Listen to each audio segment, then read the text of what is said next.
Bonsoir mes chers compatriotes. Merci de votre soutien massif, merci de votre enthousiasme qui nourrit notre volonté d'être digne de votre confiance. Il faut croire que notre union, la seule vraie union nationale, dérange nos adversaires politiques. Après les attaques du chef Robillon, tout juste digne d'un apprenti marmiton, voilà que l'UNAM, ou plutôt une partie de ce qu'il en reste, y va de son petit commentaire. Allez croire, notre union serait en fait une union de circonstances avec comme seul but celui de se faire élire. C'est sans doute parce que ma seule raison d'exister est d'être Conseil national que j'ai décidé en 2008 de ne pas me représenter à vos suffrages, et c'est sans doute également parce que la seule motivation de M. Éric Goadzone, conseiller national sortant et ancien président de l'UNAM, est d'être réélu, qu'il a, plutôt que de renoncer à ses valeurs et d'accepter une place qui lui était réservée sur la liste de nos adversaires, préféré rejoindre le comité de soutien de notre liste Horizon Monaco. Merci, cher Éric, de ton engagement désintéressé. Merci, cher Éric. C'est à cela qu'on le reconnaît, les gens, les valeurs. Tu peux te lever, s'il te plaît? Je vous demande de bien vouloir l'applaudir très chaleureusement. Encore merci, Éric.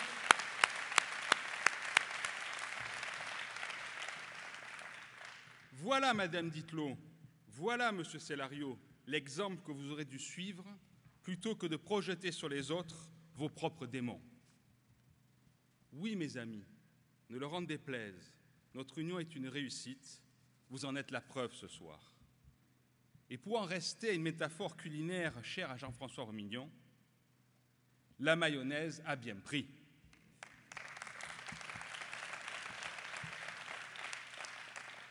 Et c'est tout au crédit de Laurent Nouvion, merci Laurent, qui a su en créer les conditions en réunissant sur un socle solide de valeurs communes, au premier rang desquelles la défense de notre monarchie constitutionnelle et la préservation de notre modèle social.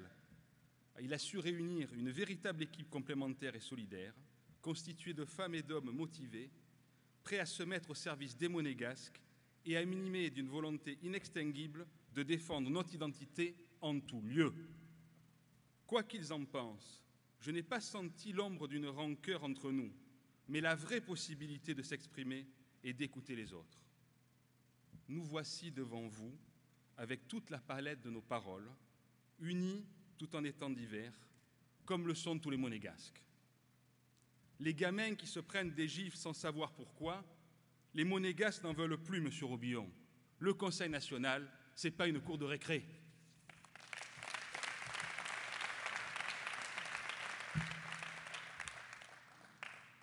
La décision prise le 2 octobre par la commission de suivi du Conseil de l'Europe de saisir la commission de Venise et confirmée le 13 novembre est hélas emblématique des conséquences désastreuses de l'incapacité de la majorité actuelle à prendre en main les grands dossiers du pays.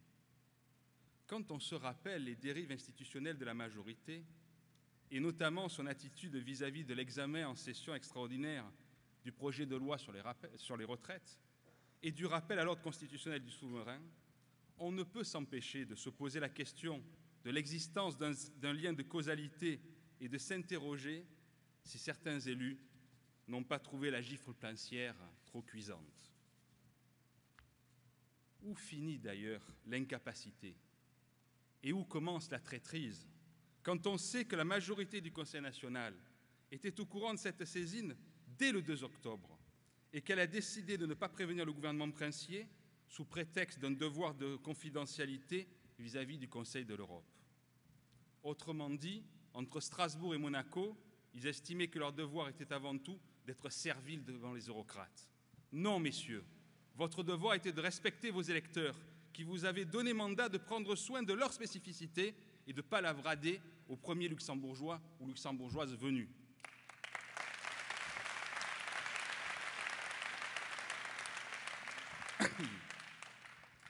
Qui veut accorder sa confiance à des personnages qui ont choisi la soumission aux règles du Conseil de l'Europe plutôt que la défense de leur pays? Pas moi, pas vous.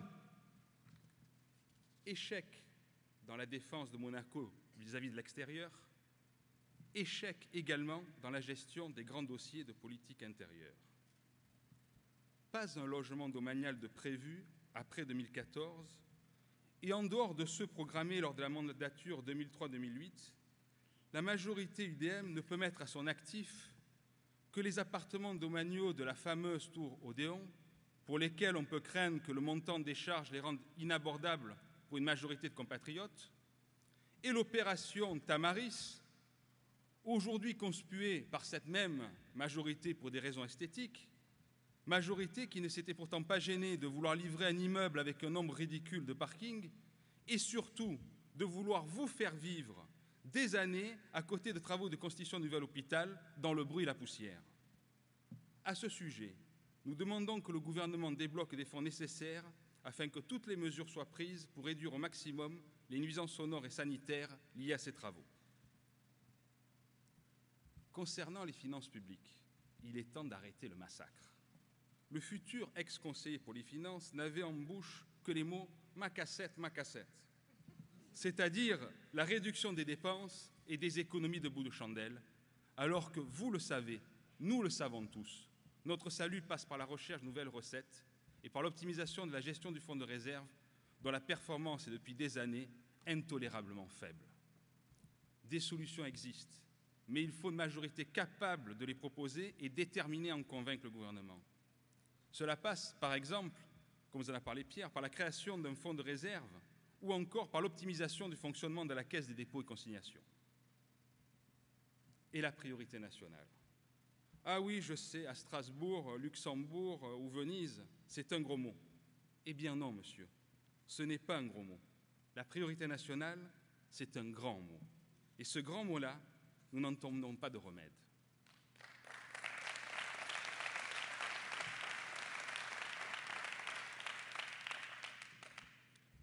Concernant le respect de la priorité nationale, si le gouvernement continue à refuser obstinément la création d'une commission mixte gouvernement comme Conseil national, eh bien nous mettrons en place une cellule de veille sur la priorité nationale au Conseil national.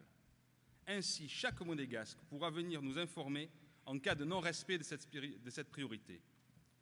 Nous en confierons la gestion à Christophe Spiliotis. Et vous pouvez être sûr qu'avec lui, le gouvernement aura du mal à ne pas faire appliquer la loi.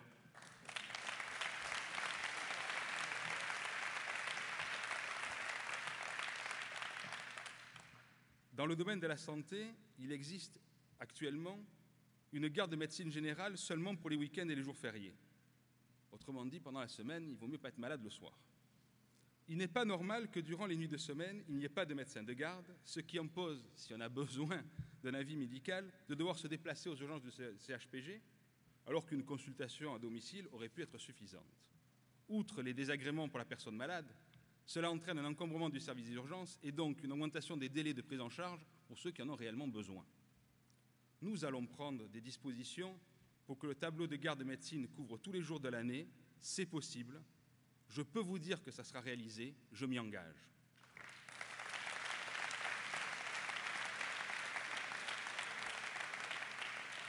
Toujours dans le domaine de la santé, j'y suis un petit peu sensible. Le développement d'une prise en charge spécifique des VIP, les Very Important Persons, au CHPG, est une bonne chose par les recettes supplémentaires qu'elle génère.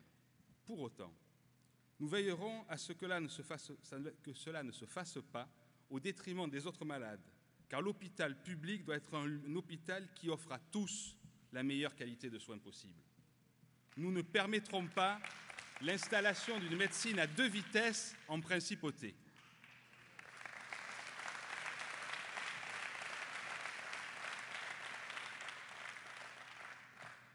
Vous voyez, mes chers compatriotes, les femmes et les hommes qui composent la liste Union Monaco ne manquent pas d'idées pour bâtir le Monaco de demain, ni de volonté pour les réaliser.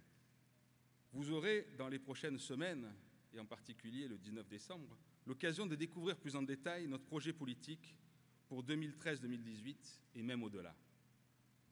Pour la défense de notre monarchie constitutionnelle autour de notre souverain et de la famille princière. Pour une meilleure gestion des finances publiques, seule garantie de la préservation de notre modèle social, envié bien au-delà de nos frontières. Pour une représentation nationale à votre écoute et à votre service. pour la force inaliénable de notre identité, pour le respect sans concession de nos spécificités et pour que demain encore nos enfants soient fiers et heureux d'être monégasques, le 10 février 2013, votez et faites voter liste entière Horizon Monaco. Vive le prince, vive Monaco. Merci.